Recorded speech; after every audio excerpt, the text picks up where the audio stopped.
Oi, gente, tudo bom com vocês? Bom, desculpa, eu acabei de acordar. O vídeo de hoje envolve momentos engraçados, polêmicos, drama, pois é, envolve tudo isso mais um pouco. É tipo uma novela da Globo, só que na vida real. Como eu costumo dizer sempre, vamos voltar um pouco no tempo que eu vou fazer uma pergunta pra vocês. Vocês já viram árbitros de futebol meio malucos, né? Como um árbitro que já agrediu o jogador, árbitro que foi acusado de apitar um jogo alcoolizado, pois é, já teve isso. Árbitro que já levou bolada, já levou carrinho, já foi empurrado, já, né? Todo mundo já viu. Mas e um árbitro de futebol que precisou fazer um teste de sanidade mental? Vocês já viram isso? Porque a história é sobre esse homem hoje. Mas vamos fazer uma breve cronologia dos fatos e vamos voltar a 1946 em São Paulo, quando nascia filho de seu Francisco e Dona Nair, o único filho, Roberto Nunes Morgado. No movimentado bairro do Brás, aqui em São Paulo, onde ele foi criado, onde ele cresceu, ele se impunha de um único jeito. Geralmente, os garotos antigamente se impunham com uma bola de futebol nas mãos. Ele não, ele largava a bola e se impunha com um apito. Pois é. Mas, além de um apito, ele também tinha uma outra área. Ele também trabalhava como contador, já foi gerente de um restaurante em São Paulo, mas em 1969 ele foi aprovado para no quadro de aspirantes da CBF, formado numa escola de árbitros, olha só, e ele tinha uma fama. Ele era muito respeitado pelos jogadores, pelas equipes.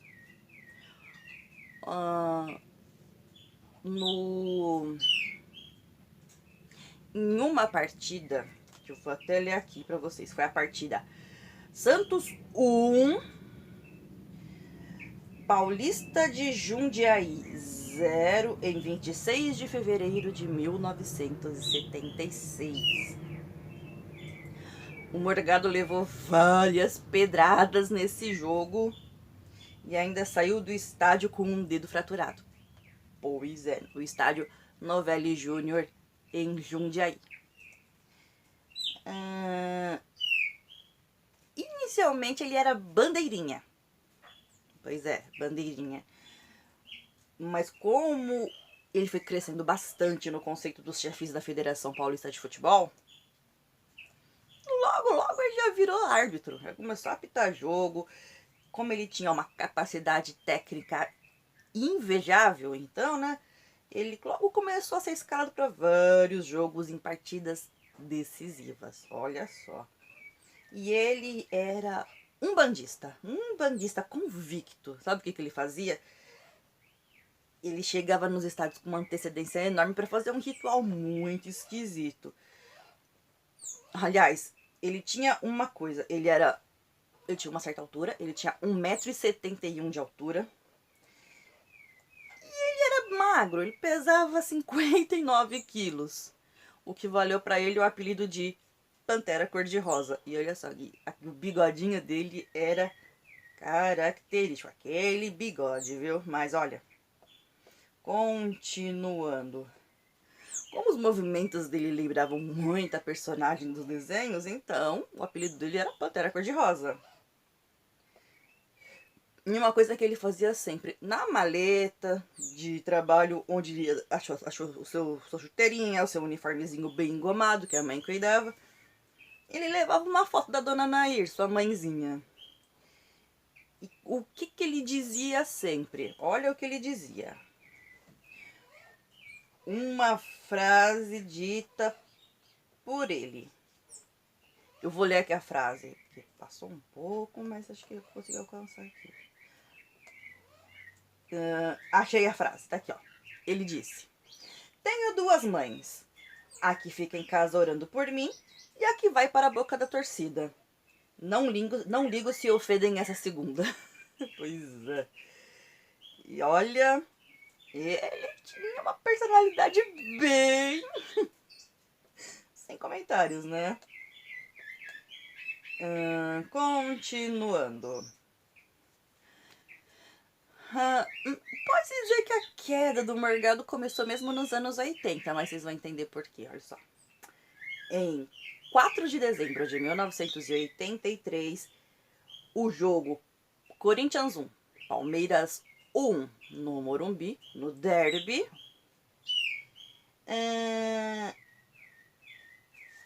ele sabia se impor mesmo. Ele se impunha nos jogos aqui. Ele trabalhava de gerente no restaurante, no caso uma churrascaria. Ele deixou essa ocupação quando ele finalmente foi indicado ao quadro de aspirantes da FIFA. Pois é. Ele tinha uma grande admiração por um outro árbitro chamado Armando Marques.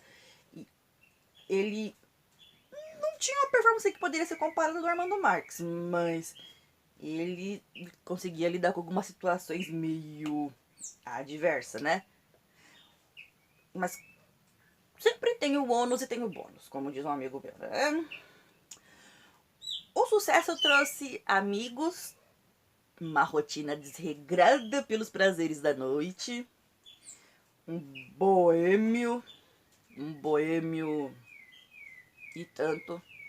Pois é. A boemia, que era só uma ameaça ao condicionamento físico, logo consumiu sua conta bancária de uma maneira assustadora. Pois é.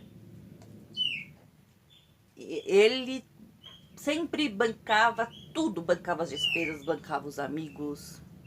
Pois é. Ele era sempre discutido pela imprensa com as atuações que ficavam na fronteira. Aí vocês vão falar, que fronteira?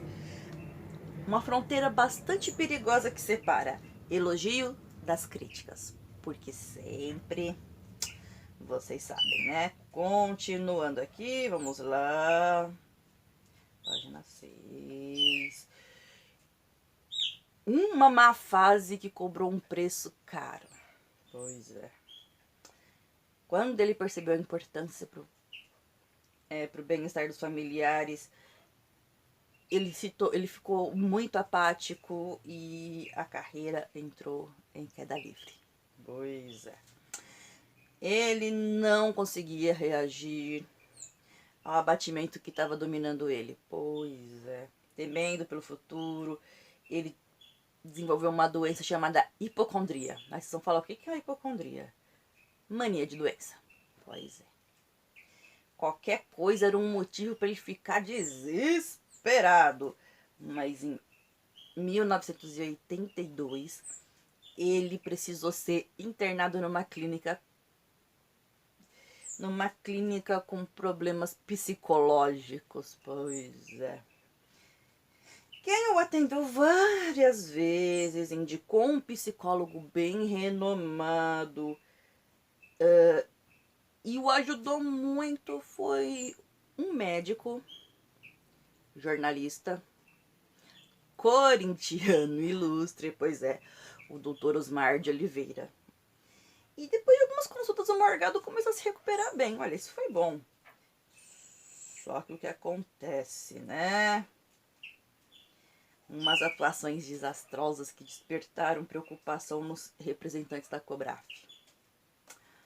Pois é. O carro dele, um Fusquinha vermelho, placa PV2873. Olha, gente, antigamente as placas eram amarelas e só tinham 2 letras, né? Eu vivi essa época. Isso aconteceu em dezembro de 88. Do Fusca que desapareceu, mas já vai lá pra frente. Pera aí, vamos ver. Mas a gota d'água que transbordou o copo mesmo aconteceu em 1983 em Fortaleza, durante uma partida entre Ferroviário e Vasco da Gama. O Morgado expulsou alguns jogadores de campo com cartão vermelho e, como se não bastasse, expulsou também com cartão vermelho a polícia militar. Resultado, a Cobraf já falou, ó, queremos um exame de sanidade mental. Pois é, sabe o que ele dizia? Ele dizia, sou o único árbitro da praça que tem um teste para provar que não está louco. Ele falava, ele era... Mas os anos foram se passando. A sua última atuação foi em São Paulo e Palmeiras, no Choque Rei, pelo Campeonato Paulista de 87. Pois é. Tiveram várias internações na Clínica Maia, em Taboão da Serra, aqui em São Paulo. Uma aparência muito abatida, perdendo peso de maneira muito rápida. Os amigos falaram pra ele assim, Morgado, por que você não faz um teste de HIV? Pra quem não sabe, anos 80, havia um terror mesmo. Como dizia o maestro João Carlos Martins, ao invés de fazerem políticas públicas, optou-se por levantar um gueto moral contra soropositivos. E, bem dizendo a verdade. Mas no início de fevereiro de 1988, ao receber o resultado positivo para o HIV, o Morgado entrou em desespero. Entre lágrimas ele dizia, esse teste é fajuto, é mentira, eu não tenho HIV, eu tenho meningite, que não sei o que. Ele entrou num desespero porque ele achava que era um engano, mas não era. Não era. Amigos abandonaram. A esposa também o abandonou. Ele começou a apresentar também problemas com alcoolismo.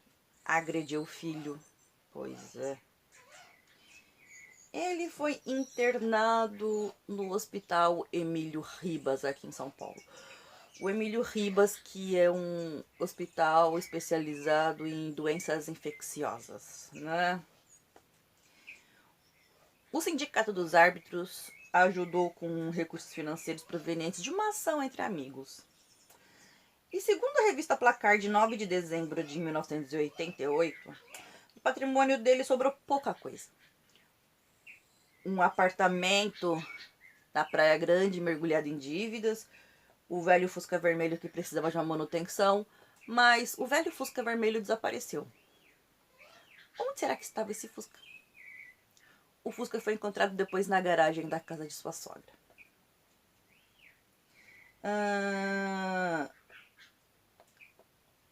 Ele também foi acolhido na Clínica Terapêutica Dr. Bezerra de Menezes, em São Bernardo do Campo, aqui perto de Diadema. Pois é.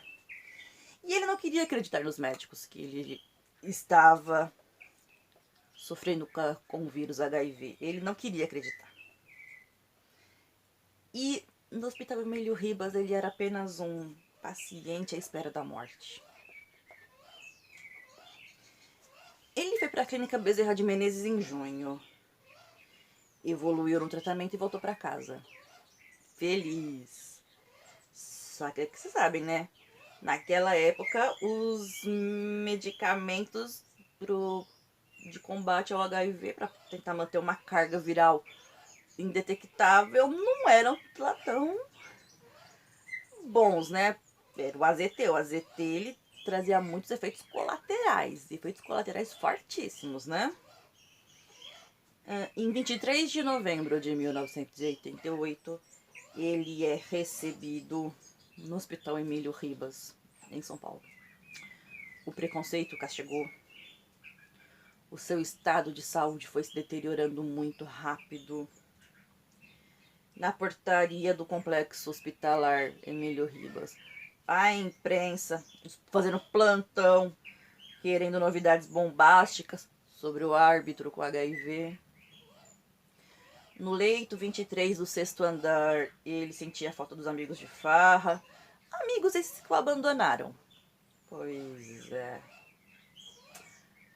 Naquele momento mais delicado, ele foi abandonado pelos amigos, pela esposa. Até que em 26 de abril de 1989, destruído pela AIDS, abandonado e sem dinheiro, Morgado falece. O seu corpo hoje descansa no cemitério da Quarta Parada, na zona leste de São Paulo. A revista Placar, de 9 de dezembro de 1988, fez uma entrevista com ele. Olhem o título da matéria. Roberto Nunes Morgado, o drama. O juiz sofre com o preconceito e uma doença maldita. Abandonado pela mulher e praticamente esquecido num leito de hospital, não espera mais nada da vida. Pois é, minha gente, infelizmente,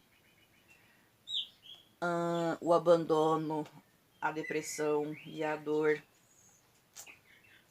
tiraram a vida de um personagem polêmico, engraçado, com ótimos momentos. Pois é. Um dos árbitros mais respeitados do Brasil. Aliás, esse estilo do Morgado podia se repetir num outro árbitro também. Jorge José Emiliano dos Santos. O Margarida, porque o Margarida tinha com esse respeitado. Dava o cartão fazendo gracinhas. Pois é, o Margarida morreu em 1995, também vítima da AIDS. Só que ele morreu no Rio de Janeiro, enquanto o Morgado foi aqui em São Paulo. Mas o legado de um árbitro justo, polêmico, bizarro, permanece nos dias de hoje. Bom, gente, era isso. No nosso próximo vídeo, porque o roteiro já vai ficar prontinho, nós vamos contar a história da TV Cultura. Vídeos que eu tô prometendo desde o começo do mês e ainda não fiz, mas vai rolar.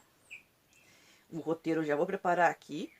E se preparem, porque vai relembrar, assim, tempos bacanas, viu? Então, gente, beijo pra todo mundo e